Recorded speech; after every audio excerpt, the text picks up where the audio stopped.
You send a detailed proposal to a client. 48 hours later, the reply is a single word, interesting. Or you ask a potential date a direct question about their availability, and after a full day, you get a thumbs up emoji. This isn't just bad communication. This is a power dynamic in motion. In many conflicts, the first move isn't a loud argument, it's strategic silence. It's a quiet test to see who will work harder, who will chase, and who controls the timeline. Your over-explaining and anxious follow-ups become the fuel that powers their delay. This withdrawal, this deliberate slowing of pace, is a tool used, consciously or not, to gain leverage. It stalls your projects, drains your emotional energy, and leaves you questioning your own judgment. Momentum is the lifeblood of any relationship, professional or personal.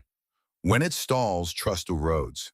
But by the end of this video, you will be able to spot the 6 most common patterns of strategic withdrawal.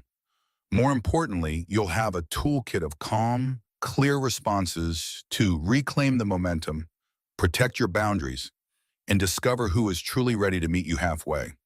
You will learn to stop chasing and start setting a pace that serves you without drama or confrontation.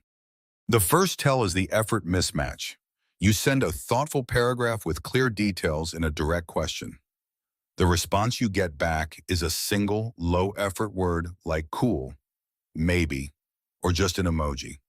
One time can be excused as being busy, but a pattern of this signals that you are the only one investing energy.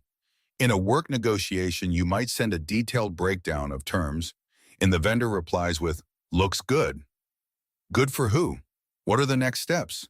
In dating, you might share a vulnerable story or suggest a specific plan, only to receive LOL or sounds fun. This forces you to do all the work of moving the conversation forward. The defense is to mirror their brevity once, then introduce a choice with a default. If they say sounds fun, you don't ask, so when are you free? Instead, you can reply, great, how about Tuesday at 7 or Thursday at 8? If I don't hear back by tomorrow evening, I'll assume this week is a wash. This is not an ultimatum. It's a clean, respectful way of matching their investment and forcing a decision without chasing. The ball is now cleanly in their court. The second tell is the selective delay. A 2015 study of billions of emails found that the median reply time was under an hour, and 90% of replies arrived within a day. This gives us a rough baseline for professional communication. But the real signal isn't just a slow reply. It's an inconsistent one. Someone who is genuinely overwhelmed that is usually slow with everyone. But a person using tactical delay is often lightning fast when they need something from you, and then disappears for days when you need a decision from them. You see them active on social media or replying instantly in a group chat while your important, time-sensitive message sits on red. This selective latency is data. It shows you where you fall on their priority list. The defense is to create your own closure. Instead of sending anxious follow-ups, you send one final message that sets a boundary and a consequence. To keep the project moving, I need your feedback on this by Friday at noon. If I don't hear back by then, I'll proceed with option A. This isn't aggressive, it's procedural. You are simply stating the reality of the timeline and taking responsibility for the next step, with or without their input. The third tell is the productive deflection. This happens right at the moment a decision is needed. You've laid out all the options, you've answered all the questions, and you ask for a commitment. Instead of a yes or a no, they pivot to a grand, abstract topic. A colleague in a project meeting, when asked to approve a budget, might suddenly say, we should really be thinking about our 5-year strategy first. It sounds intelligent and responsible, but it's a sophisticated dodge. It derails the immediate decision by inflating the scope. It makes anyone pressing for a simple answer seem impatient or short-sighted. The defense here is to gently acknowledge their point and then bring them back to the present moment with a forked path question. You can say, that's a great point for our next strategy session. For today, to keep this task on schedule, if we had to choose between A and B, which direction would you lean? This validates their input while refusing to let the decision get hijacked. Then you document the choice in a follow-up email, creating a record of the commitment. The fourth tell is the reliance on commitment-free language. Words like soon, later, let's circle back, or in a bit feel polite, but they are empty of any real promise. They create a holding pattern where the other person maintains all the optionality while your time and resources are put on standby. A vendor who keeps saying they'll get you the proposal next week without naming a day is keeping you on the hook while they likely prioritize other clients. A family member who promises to talk about a difficult issue later is often hoping later never comes. These vague terms are designed to placate you without committing to anything. The defense is to convert their fog into concrete choices. When they say, I'll get to it soon, you reply, I understand you're busy. To finalize my own schedule, does that mean by this Friday or sometime next week? If they still refuse to commit to a specific time frame, you offer a closing statement. Okay, if I don't see it by Friday, I'll assume it's off the table for now and proceed with other options. You are not demanding, you are clarifying reality. The fifth, and perhaps most powerful tell, is reactive availability. This is the person who ignores you for days, but the moment you start to pull away, they flood you with attention.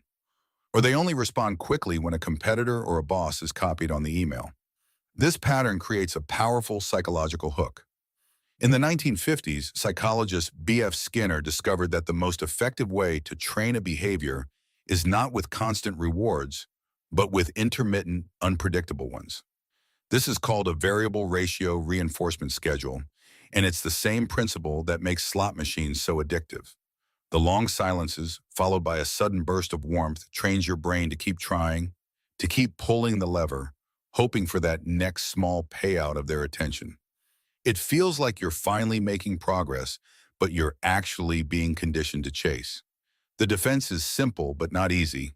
Hold steady. Do not reward the sudden surge. If they ignore you for 3 days and then send 5 urgent texts, respond on your own timeline, not theirs. Maintain your own consistent pace. When you stop providing the thrill of the chase, the game loses its power. Finally, the sixth tell is emotional shutdown, also known as stonewalling.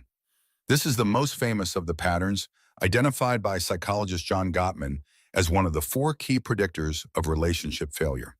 During a difficult conversation, the other person physically and emotionally withdraws. Their face goes blank. They stop making eye contact. They turn their body away, and their answers shrink to monosyllables or complete silence. Gottman's research found this behavior is often a response to what he called physiological flooding. The person's heart rate spikes, their adrenaline surges, and they are so overwhelmed by emotion that their system shuts down communication as a form of self-preservation. While it can feel like a cold, calculated punishment, it's often a sign of being completely overwhelmed. The defense is not to push harder, which only increases the flooding. The correct move is to call for a tactical pause. You say, I can see this is a difficult point. Let's take 20 minutes to ourselves and come back to it. When we do, let's just try to solve this one piece. This gives their nervous system a chance to calm down and reframes the return to the conversation as manageable and less threatening. Now, it is crucial to remember that silence is not always a strategy. A single delayed reply is just noise, not a signal.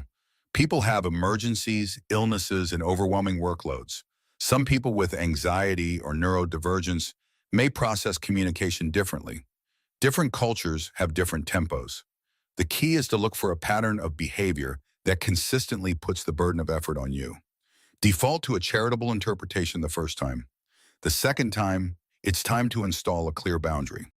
The term stonewalling actually entered popular language during the Watergate political scandals of the 1970s to describe deliberate non-cooperation. The tactic is old, but your defense can be new.